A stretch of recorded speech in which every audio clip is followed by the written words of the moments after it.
হাজার হাজার মানুষ এখন প্রশাসনের দিকে তাকিয়ে রয়েছে, কারণ জলে ভেসে গেছে তাদের ভিটে মাটি। খাবার নেই, ওষুধ নেই, মাথা গোঁজার জায়গাটাও নেই। সরকারের ত্রাণ নিয়ে ইতিমধ্যেই ওরা স্বজন পোষণের অভিযোগ সামনে আসতে শুরু করে দিয়েছে। প্রশাসন কিভাবে পাশে দাঁড়াবে সেটা সময় বলবে, কিন্তু দুর্গতদের পাশে ছুটে যাচ্ছেন আন্দোলনকারী চিকিৎসকরা, যাদের পাশে এতদিন ছিলেন আম জনতা। দেখুন সেই ছবি। দুই মেদিনীপুর, বর্ধমান, হাওড়া, হুগলি, গ্রামের পর গ্রাম জলের তলায়, খাবারের আকাল, পানীয় জলের হাহাকার, রোগ ভোগ ছড়িয়ে পড়ার আশঙ্কা। পুজোর মধ্যে দুর্যোগের এই কঠিন সময় দুর্গতদের পাশে জুনিয়র ডাক্তাররা। তিলোত্তমার বিচারের দাবিতে চিকিৎসকদের আন্দোলন গোটা রাজ্যকে নাড়িয়ে দিয়েছে।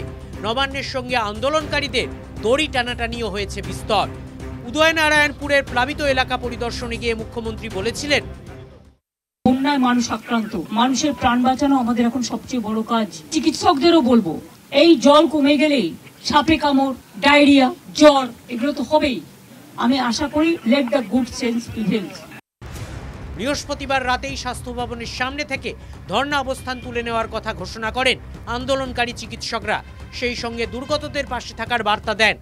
যে ভয়াবহ বন্যা পরিস্থিতি তৈরি হয়েছে, আমরা চিকিৎসক হিসেবে এই মানবিক জায়গাটাকে কখনোই এড়িয়ে যেতে পারি না। সেই জায়গা থেকে আমরা একটা কমিটি তৈরি করে ঠিক করেছি ওয়েস্ট বেঙ্গল জুনিয়র ডক্টরস ফ্রন্টের পক্ষ থেকে, যারা এই বন্যা কবলিত জায়গাতে মেডিকেল ক্যাম্প থেকে শুরু করে ত্রাণ শিবির থেকে শুরু করে তাদের সাহায্যে যা যা প্রয়োজনীয় পদক্ষেপ নেওয়া দরকার, West Bengal junior doctors front আগামীকাল থেকে এই কর্মসূচি শুরু করে। যেমন কথা তেমন কাজ। একসময় আন্দোলনকারীদের পাশে দাঁড়িয়ে সাহায্যের হাত বাড়িয়ে দিয়েছিল আমজনতা। সেই সাহায্য সামগ্রী নিয়েই দুর্গত এলাকায় চিকিৎসকরা। সাধারণ মানুষ যারা তিরপল, খাবার দিয়ে সহযোগিতা করেছিল, তাদের যে উদ্বৃত্ত অংশ এবার বন্যা কবলিত এলাকায় পৌঁছে দেওয়ার দায়িত্বভার নিয়েছেন এই যে ক্যাম্প করা হয়েছিল সেই ক্যাম্পের দায়িত্বে থাকার ডাক্তাররা। এত এত জিনিস অ্যাকুমুলেট আছে আমাদের সাথে, আর আমাদের বাংলার এক পার্টে ফ্লাড এরিয়া হয়ে আছে, তো ওইখানে জিনিসটা মানে আমাদের এখানে অ্যাকুমুলেট করার থেকে ভালো যেখানে লোকজনের দরকার ওখানে জিনিসটা পাঠানো দরকার। একইভাবে বাঁকুড়ার আন্দোলনকারী চিকিৎসকরাও ত্রাণ সামগ্রী নিয়ে দুর্গতদের পাশে।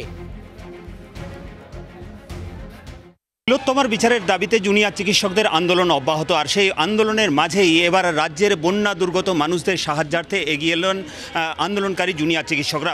আন্দোলনটা তো আমাদের মানুষকে নিয়ে ছিল না, আমরা তো সবসময় মানুষকে পাশে পেয়েছি, আমরা তাই জন্য মানুষের পাশে দাঁড়াতে চাইছি, দাঁড়াবো। খাবার দাবার, মেডিসিনস এইসব পরিষেবা প্রোভাইড করবো, মেডিকেল অ্যাসিস্ট্যান্স সহ। বিচারের দাবিতে এতদিন রাস্তায় থেকেছেন, সুর চড়িয়েছেন, চাপ বাড়িয়ে দাবি আদায় করেছেন। সেই আন্দোলনকারী চিকিৎসকরাই এবার দুর্গতদের পাশে। সত্যজিৎ ও হীরকের রিপোর্ট, TV9 বাংলা। আরও একটা গুরুত্বপূর্ণ খবর, রাজ্যকে জানিয়েই প্রয়োজন মতো জল ছাড়া হয়েছে। মুখ্যমন্ত্রীর দাবি কার্যত নস্যাৎ করে পাল্টা জবাব কেন্দ্রীয় জলশক্তি মন্ত্রকের তরফ থেকে।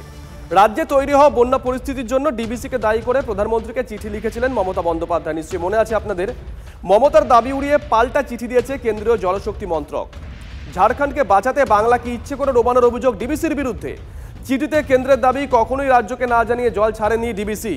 কেন্দ্রীয় জলশক্তি মন্ত্রক বিবৃতি দিয়ে জানিয়ে দিয়েছে মাইথন এবং পাঞ্চেত বাঁধ Damodar valley reservoir regulation committee নামক একটি কমিটির দ্বারা পরিচালিত হয়। সেই কমিটিতে পশ্চিমবঙ্গ এবং উড়িষ্যা সরকারের ইঞ্জিনিয়াররাও রয়েছেন। এই কমিটির সম্মতি নিয়ে জল ছাড়ার সিদ্ধান্ত নেওয়া হয়ে থাকে। ডিবিসি জল ছাড়ার আগে সমস্ত নিয়ম মেনে সতর্কবার্তা পাঠিয়েছিল রাজ্য সরকার। তাই পশ্চিমবঙ্গ সরকারকে না জানিয়ে জল ছাড়া হয়েছে এমন অভিযোগ ঠিক নয় বলে স্পষ্ট দাবি কেন্দ্রের তরফ থেকে।